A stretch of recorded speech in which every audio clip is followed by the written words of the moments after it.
ইরানের কৌশলী খেলার কাছে হারতে বসেছে ইসরায়েল। পুরনো আর হালকা মিসাইল প্রতিরোধ করতে অধিকাংশ ইন্টারসেপ্টর খরচ করেছে দোসর ইসরায়েল। কিন্তু ইরান যে এমন কাজ করে বসবে তা কল্পনা করতে পারেনি নেতানিয়াহু।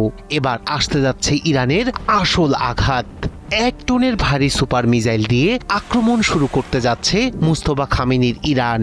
আর আঘাতে মুহূর্তেই গড়িয়ে যাবে ইসরায়েলের গুরুত্বপূর্ণ সামরিক কমান্ড ও স্থাপনা।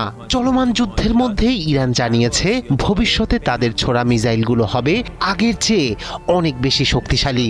1 টনের কম ওয়ারহেড বহন করতে পারে এমন কোনো মিসাইল আর ব্যবহার করবে না তেহরান। আইআরজিসির অ্যারোস্পেস কমান্ডার মাজিদ মুসাভি হুঁশিয়ার করে বলেছেন, শুধু মিসাইলের শক্তি নয়, বাড়বে হামলার তীব্রতা ও পরিসরও। এই ঘোষণা ঘিরেই বাড়ছে উদ্বেগ, কারণ বিশ্লেষকদের মতে এমন ভারী ওয়ারহেড যুক্ত মিসাইল মুহূর্তেই বড় সামরিক স্থাপনা ধ্বংস করতে পারে। আর তাই তেহরানের নতুন মিসাইল বার্তা শুনে নিরাপত্তা হিসাব নতুন করে কষতে বসেছে ইসরায়েল ও তার মিত্ররা।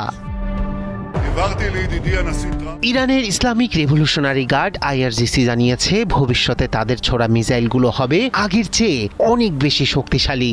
আইআরজিসির অ্যারোস্পেস কমান্ডার মাজিদ মুসাভি স্পষ্ট ভাষায় বলেছেন, এখন থেকেই ইরানের মিসাইলগুলো অন্তত 1 টনের বেশি বিস্ফোরক বহন করবে।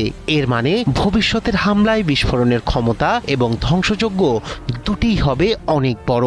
মুসাভি আরো হুঁশিয়ারি দিয়ে বলেন, শুধু মিসাইলের শক্তি নয়, বাড়বে হামলার তীব্রতা এবং পরিসরও। অর্থাৎ সামনে ইরানের হামলা হতে পারে আরো বিস্তৃত, আরো বেশি লক্ষ্যবস্তুতে। বিশ্লেষকরা বলছেন, এই ঘোষণা কেবল সামরিক বার্তা নয়, এটি সরাসরি চাপ তৈরি করছে আমেরিকা ও ইসরায়েলের ওপর।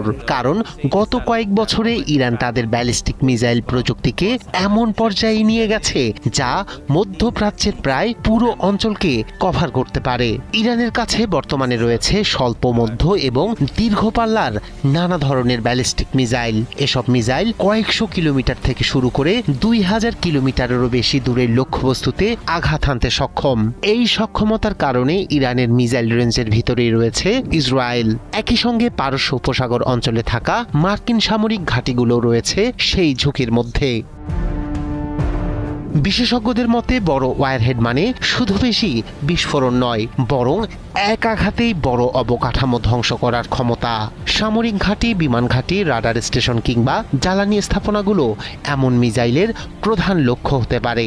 এর ফলে নতুন করে চাপের মুখে পড়তে পারে আয়রন ডোম, ডেভিড স্লিং কিংবা অ্যারো সিস্টেমের মতো ইসরায়েলের বহু স্তর বিশিষ্ট আকাশ প্রতিরক্ষা ব্যবস্থা।